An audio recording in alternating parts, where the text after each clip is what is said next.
যুক্তরাষ্ট্রের দক্ষিণাঞ্চলীয় অঙ্গরাজ্য টেক্সাসে টানা বৃষ্টিপাতের ফলে সৃষ্ট ভয়াবহ আকস্মিক বন্যায় মৃতের সংখ্যা বেড়ে দাঁড়িয়েছে ৫০ জনে। সর্বশেষ ট্র্যাভিস কাউন্টি থেকে ৪ জনের মৃতদেহ উদ্ধার করার পর এই সংখ্যা নিশ্চিত করেছে স্থানীয় কর্তৃপক্ষ। এর মধ্যে কেবল কের কাউন্টিতেই মারা গেছেন ৪৩ জন এবং বার্নেট কাউন্টিতে নিহত হয়েছেন আরও ৩ জন। নিহতদের মধ্যে কমপক্ষে ১৫ জন শিশু রয়েছে বলে জানা গেছে।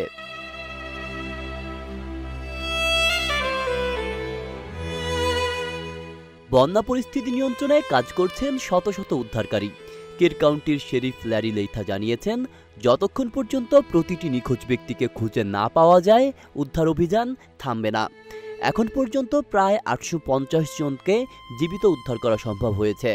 বন্যা কবলিত এলাকা থেকে মানুষদের সরিয়ে নেওয়া হচ্ছে নিরাপদ আশ্রয়ে।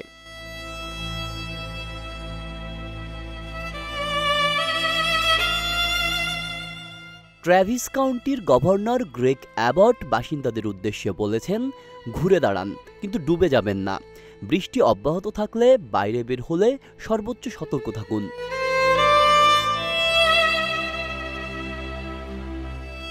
এদিকে জেলা বিচারক অ্যান্ডি ব্রাউন আহ্বান জানিয়েছেন, বন্যার পানিতে তলিয়ে থাকা রাস্তা এড়িয়ে চলতে, সরকারি হেল্পলাইনের সঙ্গে যোগাযোগ রাখতে এবং কর্তৃপক্ষ নিরাপদ ঘোষণা না দেওয়া পর্যন্ত ক্ষতিগ্রস্ত এলাকায় না ফেরার জন্য। বৃহস্পতিবার সকাল থেকে টেক্সাসের মধ্য ও দক্ষিণাঞ্চলে শুরু হয় টানা বৃষ্টিপাত। দুপুরের পর বৃষ্টির তীব্রতা বাড়ে এবং সন্ধ্যার দিকে তা প্রবল বর্ষণে রূপ নেয়। ফলে গুয়াদালুপে নদীর দুই তীরে আকস্মিক বন্যা দেখা যায়।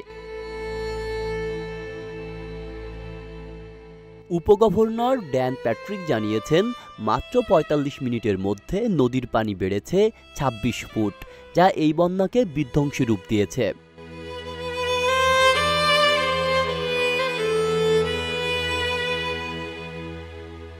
বর্তমানে ফেডারেল ও স্থানীয় প্রশাসন উদ্ধার ও সহায়তা কার্যক্রম চালিয়ে যাচ্ছে। তবে আবহাওয়ার পূর্বাভাস বলছে, বৃষ্টিপাত অব্যাহত থাকায় পরিস্থিতি আরও জটিল হতে পারে। স্থানীয়দের সতর্ক থাকতে এবং প্রশাসনের নির্দেশনা মেনে চলার আহ্বান জানানো হয়েছে।